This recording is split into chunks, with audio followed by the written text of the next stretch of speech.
महाराष्ट्र में बीजेपी को उन 23 सीटों को बचाना है जो आपने 2019 में जीती थी, लेकिन इस बार महाराष्ट्र में एक पूरी खिचड़ी बनी हुई है। शिवसेना और एनसीपी टूटी है, उनके दो पार्टनर आपके साथ है, जो दो गुट है आपके साथ है। क्या उद्धव ठाकरे जी और शरद पवार जी के साथ या उनके पक्ष में आप कोई एक सिंपैथी की लहर देख रहे? देखिए, पहली बात तो मैं महाराष्ट्र के सभी लोगों को मेरा नमस्कार। और मेरे लिए अच्छी बात है कि मैं अलग से महाराष्ट्र के विषय को लेकर के आपसे बात कर रहा हूँ। अब देखिए, ये बात सही है कि वहाँ लंबे अरसे से मिलीजुली सरकार चलती है। विलासराव देशमुख थे, तब से लेकर के आप देखिए, इवन शरद पवार भी जब मुख्यमंत्री बने थे, वो भी पूर्ण बहुमत के साथ अकेले नहीं बन पाए थे। दूसरा, महाराष्ट्र का दुर्भाग्य रहा है कि लंबे अरसे से 5 साल तक कोई एक मुख्यमंत्री रहा नहीं है। एक भी व्यक्ति 5 साल में, देवेंद्र फडणवीस पहले व्यक्ति थे लंबे अरसे के बाद जो एक पूरा कार्यकाल मुख्यमंत्री रहे, और पूरी सरकार बेदाग रही, पूरी सरकार लोगों का भला करने वाली सरकार रही। अब सिंपैथी हमारे साथ होनी चाहिए कि जो लोग हमारे साथ चुनाव लड़े, जो लोगों ने हमारे साथ चुनाव लड़ करके महाराष्ट्र के लोगों से वोट मांगा, लेकिन मुख्यमंत्री बनने के खुद के व्यक्तिगत महत्वाकांक्षा के कारण और उसमें अहंकार भर गया, इसके कारण आपने बाला साहब ठाकरे के जमाने से बनी बनाई इस जोड़ी को धोखा दे दिया, और उसका लोगों को गुस्सा है, बीजेपी के प्रति सिंपत्ति है।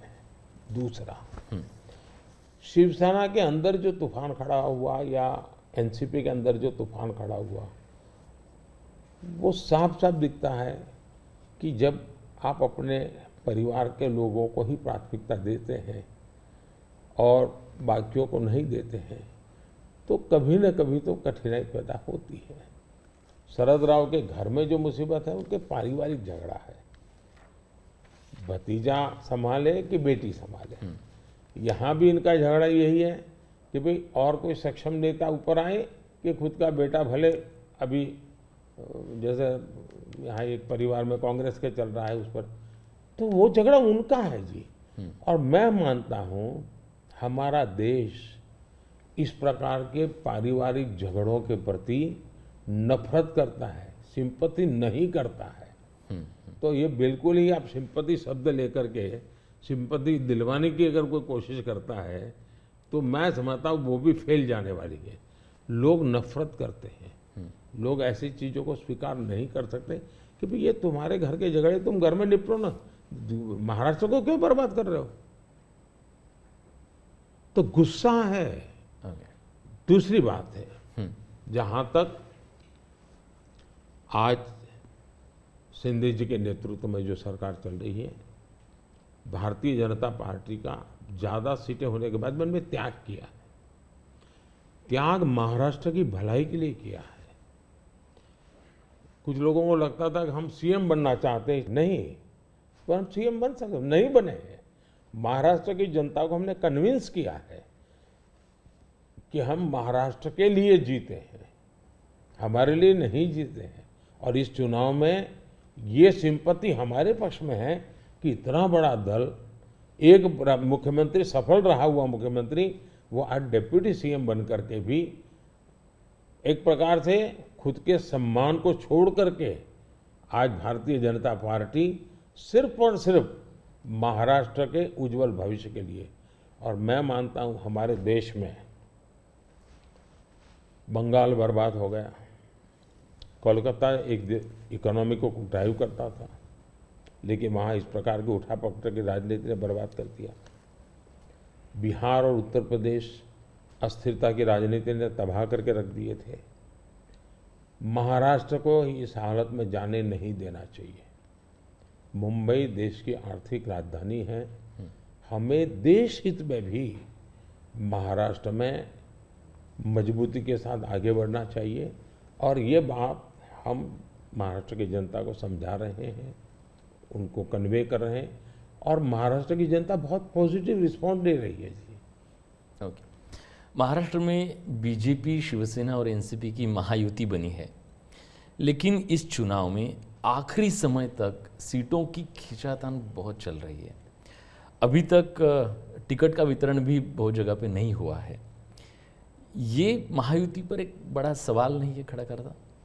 मुझे लगता है ये जो पहले दो वाक्य बोले ना, उसके सिवाय बाकी सब जो बता रहे वो उन लोगों का प्रॉब्लम है।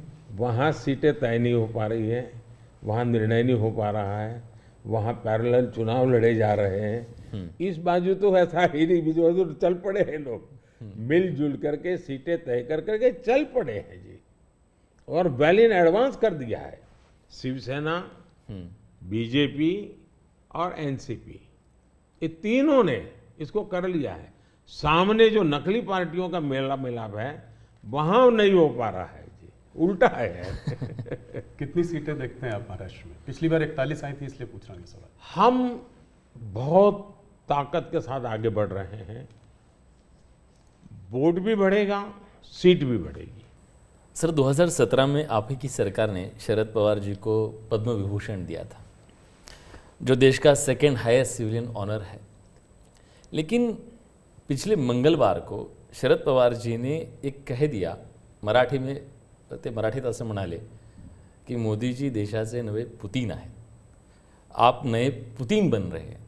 आप इस कमेंट को कैसे देखते हैं? मैं उनका आदर करता हूं, आज भी करता हूं। हाँ। और मैं मानता हूं सार्वजनिक जीवन में लंबे अरसे तक जिन जिन लोगों ने काम किया है वो हमारे साथ रहे न रहे, हमारे विरोध बने, वो अलग बात है।